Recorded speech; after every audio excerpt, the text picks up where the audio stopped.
सबै साथी यसरी आउनुहुन्छ भन्ने लागेको छैन। आउनु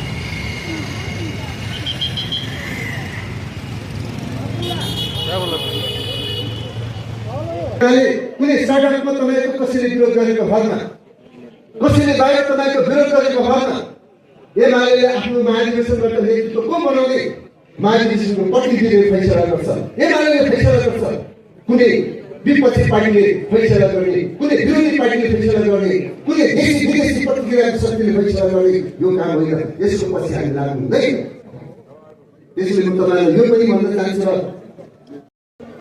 मजदुर सङ्गठन एउटा मुक्ति समाज लगायत अरू सबै जनसङ्गठनहरूले जे किसिमको भूमिका निर्वाह गर्नुपर्छ, हिजो पनि तपाईँ हिसाबले हिजोको जस्तो परम्परागत हिसाबले हिजोको जस्तो तपाईँको जनता एकातिर कार्यकर्ता र जनताको बिचमा, पार्टी र जनप्रतिनिधिको बिचमा जे किसिमको एउटा सम्बन्ध थियो, यो नयाँ ढङ्गको संरचनाबाट हामीले अगाडि बढ्नुपर्छ। आज 23-24 गतेको घटनापछि दोलखा कस्तो बनाउने, एमाले कस्तो बनाउने, समृद्ध दोलखा कस्तो बनाउने त्यो बृहत मास्टर प्लान सहित पनि आउँदैछ। हिजो हामीले 14 सालमा बनाएको मास्टर प्लान, एमाले बनाएको हाम्रो राजकुमार केसी पार्टी जिल्ला विकास समितिको सभापति बनाउनुभएको त्यो मास्टर प्लान आज त्यसलाई हामी संशोधित गरेर फेरि दोलखा एमाले दोलखाको मास्टर प्लान गरेर अगाडि बढ्दैछ। निराश नहौँ। 6 गते काठमाडौँमा फेरि पनि दोलखाको एउटा जो दोलखामा जन्मिनु हो, हुर्किनु हो, सबै नेता कार्यकर्ता आज कार्यक्रममा सहभागी हुनुभएको छ। त्यति मात्रै होइन, पालिका कमिटीले षड्यन्त्रको पर्दाफास गर्नलाई हामीले कार्यक्रम आयोजना गरेका हौं। नेकपा नेपाली जनताले मतदान गरेर तपाईको ब्यालेटबाट, भोट प्रक्रियाबाट सम्मानित हाम्रो जो तपाईको राष्ट्रपति प्रधानमन्त्री केपी ओलीले राजीनामा गर्ने बाध्यात्मक अवस्था सिर्जना गरेको छ। त्यसैले हिंसा गर्ने, मान्छे मार्ने अपराधीहरूलाई कारबाही गर्नुपर्छ। जेनजी आन्दोलन गर्ने, हामीले आन्दोलन आज गर्यौं, यो आन्दोलन हो। जेनजीले प्रदर्शन गर्यो, त्यो प्रदर्शनको सम्पूर्ण भएको, चाहे त्यो तपाईको प्रतिनिधि सभा भवन जलाउनेको जिम्मा, सिंहदरबार जलाउनेको जिम्मा, भाटबटनी जलाउनेको जिम्मा, त्यति मात्रै होइन, सबै लोकतन्त्रवादी नेता र गणतन्त्रवादी नेताहरूको घर जलाउने काम गरेको छ। त्यो सबैको जिम्मा जेनजी लिनुपर्छ। घुसपैठ भयो भन्ने नाम होइन, अहिले एउटा तपाईको छानबिन आयोग बनेको छ। प्रतिगामी सरकारलाई हामी घोक्र्याएर निकाल्छौँ। प्रतिनिधि सभाको पुनर्स्थापना भएपछि हामी धेरै कामहरू गर्नेछौँ। अहिले 74 जना व्यक्तिहरूको जेनजी प्रदर्शनको बेलामा मृत्यु भएको छ 23 र 24 गते। त्यो सबै जेनजी आयोजकहरू जिम्मा लिनुपर्छ।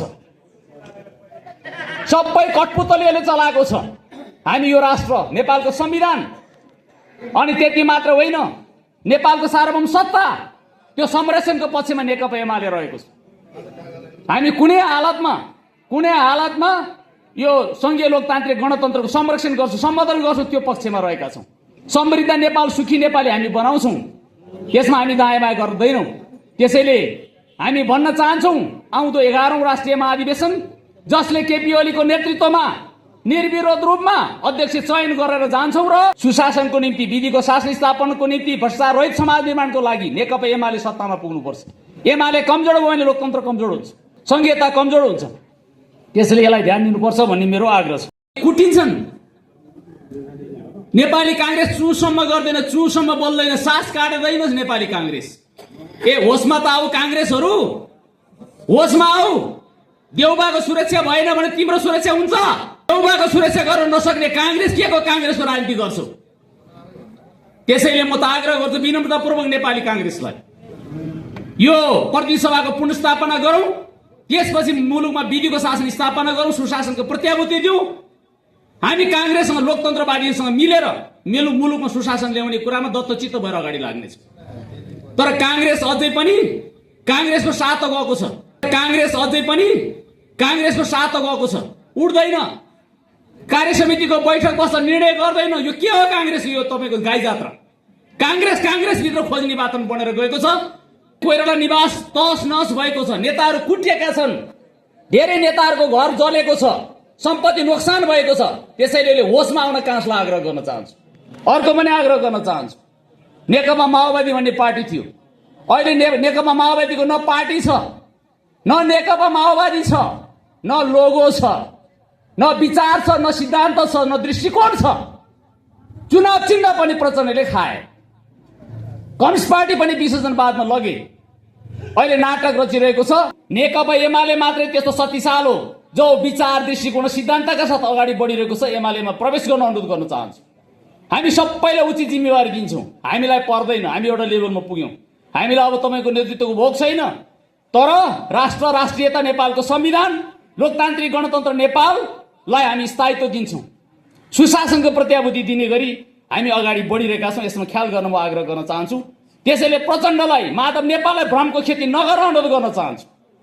नेकपा एमालेमा रहेर सडै गरेकाहरूलाई टिपेर तिम्रा नेपाली कम्युनिस्ट पार्टी अगाडि बढ्दैन, नाटक नगर्न म अनुरोध गर्न चाहन्छु।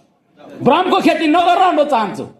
र नेकपा एमालेमा बसेर लामो समय योगदान दिनुहुने दोलखाका नेताहरूलाई मेरो आग्रह छ, यो बेला समय आएको छ, घर फिर्ता आउनुहोस्। हामीले घर लिपपोत गरेर चिरिचाट पारेर झिलिक्क पारेर राखेका छौँ। आएर नेतृत्व सम्हाल्न पनि म आग्रह गर्न चाहन्छु। अब तपाईँहरूको उन्नति प्रगति बाहिर हुँदैन, एमालेमा मात्रै हुन्छ। तपाईँहरूको योग्यता क्षमता अनुसार स्थानीय तहमा पनि तपाईँलाई जिम्मेवारी दिन्छु, पार्टीको नेतृत्वमा पनि जिम्मेवारी दिन्छु। त्यसरी टीका टिप्पणी नगर्न, मार्क्सवाद लेनिनवाद जनताको बहुदलीय जनवादलाई स्वीकार गरेर नीति र नेतृत्वलाई स्वीकार गर्ने गरी एमालेमा प्रवेश गर्न म अनुरोध गर्न चाहन्छु। घर फिर्ता हुन आग्रह गर्न